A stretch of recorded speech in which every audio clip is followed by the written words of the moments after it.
आप देख रहे हैं बड़ा समाचार। मैं आपके साथ हूँ भीम दुबे। अभी हम मौके पे आमीम मौजूद हैं, जो कि तहसील बांसगांव के अंतर्गत पड़ता है। और यहाँ पे गेहूं की बुआई अभी हाल ही 2 महीने पहले हुई थी। और अभी निरीक्षण के दौरान देखा गया है कि उसमें बाल आ गई है। और हमारे साथ अभी वरिष्ठ वैज्ञानिक बेलीपार मौजूद हैं सर, और जानते हैं इनसे पूरी बात। जी सर, अपना शुभ नाम बताएं। हाँ, मैं डॉक्टर एस के Tomar, senior scientist and head कृषि विज्ञान केंद्र बेलीपार, गोरखपुर। जी, ये सर हम जो आप मौके पे आए हैं और गेहूं हाल ही 2 महीने पहले बोया गया है, तो इसकी बाल निकल आई है, इस विषय पे क्या कहेंगे आप?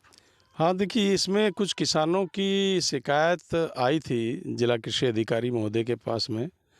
और उसमें एक कमेटी बनाया गया है जांच करने के लिए, जिसमें जिला कृषि अधिकारी जो है उसके चेयरमैन हैं, मैं उसका सदस्य हूँ। बीज निगम से पीसी यादव जी हैं।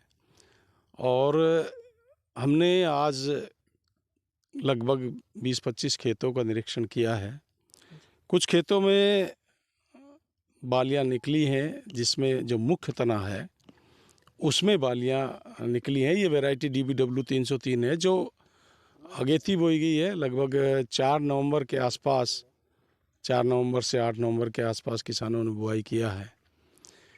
तो अब ये इसका निरीक्षण हो रहा है कि इससे क्या उत्पादन पे फ़र्क पड़ेगा और ऐसा क्यों हुआ। ज़्यादातर खेतों में ये देखा है हमने कि इक्का दुक्का बाल कहीं निकली हैं। कुछ खेत हैं, जैसे एक किसान है योगेंद्र शादिया है, उनके खेत में काफ़ी बालियाँ निकली हैं। तो बालियाँ क्यों निकली हैं, ये समझ में अभी जो प्रथम दृष्टा समझ में आ रहा है वो ये है कि जो दिसंबर में तापक्रम, दिन का तापक्रम जो ज़्यादा रहा, संभवतः उस वजह से ये समस्या आई है। और उन खेतों में ये समस्या देखने को ज़्यादा मिल रही है जहाँ पर कुछ नमी की कमी कुछ पीरियड में रही है। जिन किसानों ने 2 सिंचाई कर दिया है, वहाँ अभी बहुत ज़्यादा समस्या खेतों में दिखाई नहीं दे रही है। तो अभी इसकी और जांच होगी और फिर दोबारा एक इसका मॉनिटरिंग करेंगे। और फिर तीसरी बार जो है फसल की जब कटाई होगी तो उसका कटाई का भी डाटा इसमें लिया जाएगा और फिर देखा जाए।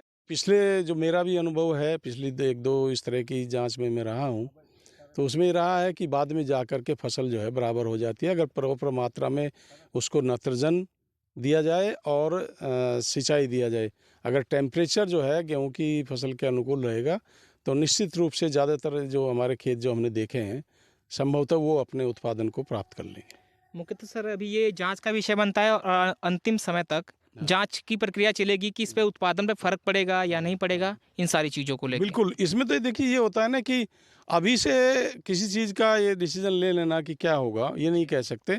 जब तक कि कटाई होकर के इसका डाटा ना लिया जाए, दूसरे खेत का भी डाटा लिया जाए, जो बाद में बोए गए थे या जिनमें पहले बाली नहीं निकली थी, और इनका भी डाटा लिया जाए कि कितना इसमें पैदावार हुई, तो उससे एक एवरेज देखा जाएगा कि क्या इसका फ़र्क पड़ता है, ये देखने की विषय है। ठीक है सर। हमारे चैनल के माध्यम से सर किसानों को कुछ आप संदेश देना चाहेंगे? हाँ, मैं अगर पर्टिकुलर इस चीज़ को लेकर के बात करते हैं तो मैं किसानों से कहूँगा कि देखिए, इस बार तापक्रम दिसंबर में ज़्यादा रहा है, तो ताल की जो खेती होती है हमारे यहाँ गोरखपुर में, ये जनरली एक सिंचाई के ऊपर खेती करते हैं, जी। एक ही सिंचाई गेहूँ में देते हैं। तो मेरी सभी किसान भाइयों से ये अपील है कि वो गेहूँ में अपनी नमी की स्थिति को देख करके सिंचाई अवश्य करें। और जो यूरिया है, जिसकी टॉप ड्रेसिंग आपको करनी होती है, कम से कम 2 टॉप ड्रेसिंग जो है यूरिया की, एक पहली सिंचाई के बाद और एक दूसरी सिंचाई के बाद, ये तो ज़रूर आपको ताल में इस साल की जो स्थिति है, इसको करना चाहिए। हमने कुछ खेतों को यहाँ देखा है कि बहुत से खरपतवार हैं और किसानों ने उसमें दवाई भी नहीं डाला है।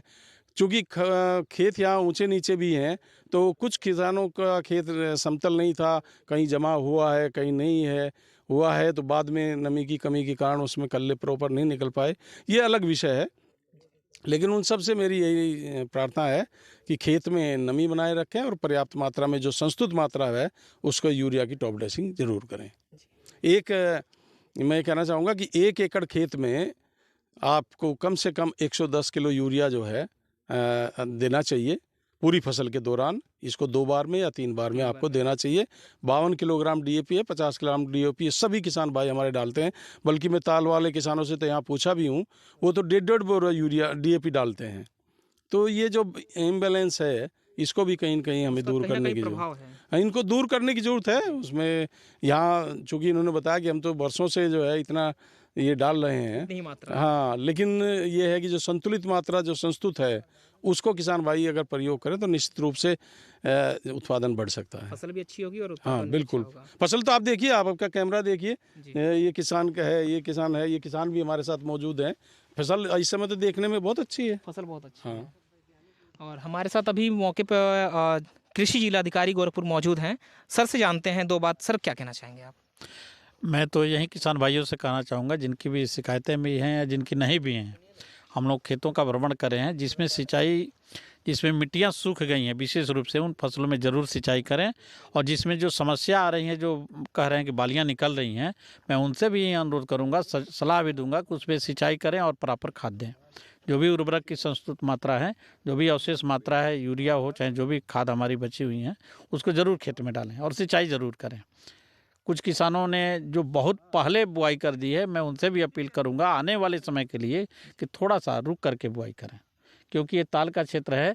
अब की मौसम चूँकि गर्म रहा ज़्यादा समय तक, आज भी देखिए गर्म है, जबकि इस समय बहुत ही ठंडक होनी चाहिए। तो उसको देखते हुए बुआई पर भी थोड़ा सा 10 नवंबर के बाद बोएं तो ये समस्या ही ना आएगी। कहीं ना कहीं सर टेम्परेचर को लेके इस तरह का मौसम का बदलाव होने की वजह से ऐसा हाँ, मौसम का बदलाव ज़रूर कहेंगे, क्योंकि आज भी हम लोग देख रहे हैं, आज जितनी ठंडक होनी चाहिए उतनी ठंडक है नहीं। गोरखपुर में हम लोग भी बाहर घूम रहे हैं, और दिसंबर का महीना विशेष रूप से ठंडक न रहा, इसके पीछे ये मुख्य रूप से कारण इस तरह की शिकायतें जो हैं और स्थितियाँ उत्पन्न हुई। नहीं तो अभी तक आपको मैं बताऊँ, कोई भी प्रजाति उत्तर प्रदेश में विकसित नहीं है जो 40 दिन में बालियाँ निकलती हों। तो इसलिए किसी में बाली निकली तो कहीं ना कहीं अप्रत्याशित चीज़ें हैं, कोई ना कोई कारण जरूर रहा होगा। तो ये कि जो समझ में आता है वो क्लाइमेट दिखता है और अर्ली बुआई दिखती है। तो कभी भी बुआई करें तो 5 नवंबर के बाद ही करें, 10 के आसपास करें, 10 के बाद से करें तो सबसे अच्छा है। 10 से 20 के बीच या 10 नवंबर से 25 नवंबर के बीच सबसे परफेक्ट टाइम होता है। जो समय से बुआई की फसलें हैं उनका ज़रूर गोरखपुर में करें। जहाँ तक इस प्रजाति की बात करें तो ये पश्चिमी उत्तर प्रदेश की रिकमेंडेड प्रजाति है। ये नई प्रजाति है, भी बहुत अच्छी भी प्रजाति है, इसकी उपज भी अच्छी है। लेकिन इसमें अभी ये पहली साल ये बहुत बड़ी मात्रा में ये गोरखपुर में मतलब हाँ ये बिक्री हुई है, वितरण हुआ है। तो हम लोग भी पहली साल इसको देख रहे हैं। ये लंबी अवधि की फसल भी है, तो उस हिसाब से तो पहले बुआई समय से ही होनी चाहिए।